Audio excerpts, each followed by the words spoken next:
Bismillahirrahmanirrahim. Assalamualaikum warahmatullahi wabarakatuh. Alhamdulillah wa syukurillah ala nikmatillah. Allahumma sholli ala sayyidina Muhammad wa ala ali sayyidina Muhammad.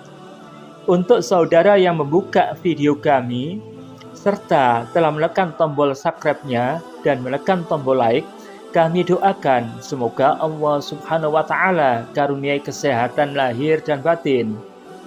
Juga kami doakan semoga Allah Subhanahu wa Ta'ala karuniai keselamatan, kesejahteraan, dan kebahagiaan hidup baik di dunia maupun di akhirat kelak. Amin, amin, amin, ya Rabbal Alamin. Wahai saudaraku yang dimuliakan Allah Subhanahu wa Ta'ala, berikut ini kami sampaikan pesan sahabat Nabi Muhammad Rasulullah SAW dan para imam besar yang perlu kita perhatikan. Pertama, Utsman bin Affan radhiyallahu anhu menuturkan, barang siapa menjauhi atau tidak mengutamakan hal-hal yang bersifat keduniawian, niscaya Allah mencintainya. Orang yang menjauhi duniawi pada umumnya telah menyadari bahwa hidup di dunia ini hanya sementara, kemudian pasti mati. Karena itulah, ia mencari dunia sekadar mencukupi kebutuhan keluarganya. Selebihnya, ia meluangkan waktu guna memperbanyak ibadah dan beramal saleh untuk akhiratnya kelak. Dengan sendirinya, Allah Subhanahu wa Ta'ala menyintainya. 2. Imam Abu Hanifah radhiyallahu anhu menyatakan menyibukkan diri dengan manusia pertanda kebodohan yang besar. Ada orang yang hanya karena ingin menunjukkan kesetiakawanan rela mengorbankan banyak waktunya. Lebih tragis lagi jika demi pertemanan itu ia mengabaikan waktunya untuk beribadah dan kebersamaan dengan anak istrinya. Padahal seharusnya kita menomorsatukan ibadah dan keluarga. Ibadah ritual adalah kesempatan kita untuk mendekatkan diri kepada Allah Subhanahu wa Ta'ala. Kebersamaan dengan keluarga adalah kesempatan menunjukkan kepedulian, kasih sayang, sekaligus mendidik anak dan istri. Jadi, betapa ruginya kita jika hanya demi pertemanan, kesempatan beribadah, dan kebersamaan dengan keluarga kita abaikan. Itulah yang dimaksud menyibukkan diri dengan manusia pertanda kebodohan. 3. Sayyid Ibrahim Ad-Dasuki Al-Quraisy radhiyallahu anhu menasihati anaknya, wahai anakku, hindarilah bergaul dengan orang yang suka berbicara dan berdebat. Janganlah engkau menjadikan seorang pun dari mereka sebagai teman.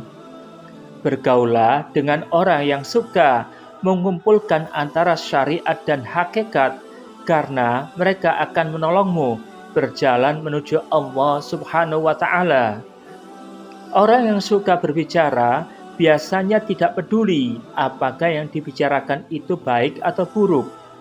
Sebagai teman, tentu kita harus mendengarkannya dan terkena getah dosanya jika yang dibicarakannya aib orang lain. Begitu pula orang yang suka berdebat, membuat emosi dan energi kita terbuang sia-sia, tidak memberi kita kesempatan diam untuk berpikir.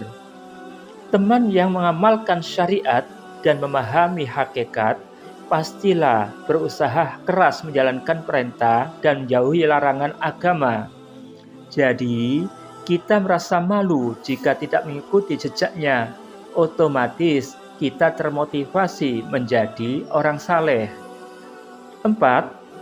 Muhammad bin Wasi' radhiyallahu anhu mengungkapkan, jika seorang hamba mengarahkan hatinya kepada Allah, niscaya Allah akan menghadapkan hati orang-orang yang beriman kepadanya.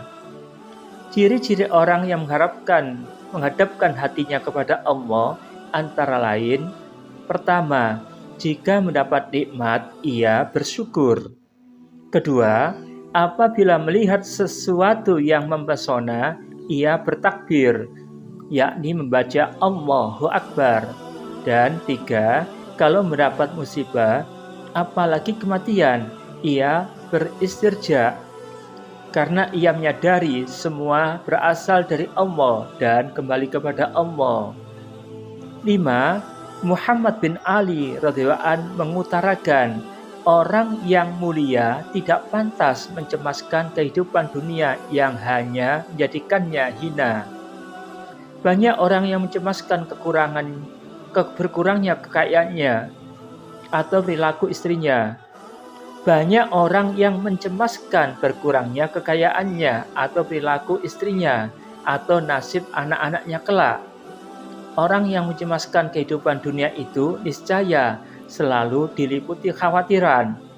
Lalu orang itu mengeluarkan kecemasannya kepada orang lain yang diam-diam mungkin berkomentar, itu orang sudah kaya, punya istri yang baik, dan anak-anak yang menyenangkan masih saja mengeluh. Atau bahkan ada yang mengumpat, dasar orang tidak pernah bersyukur.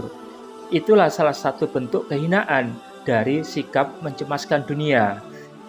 Demikianlah saudara, 5 pesan para imam untuk orang yang ingin menggapai kemuliaan.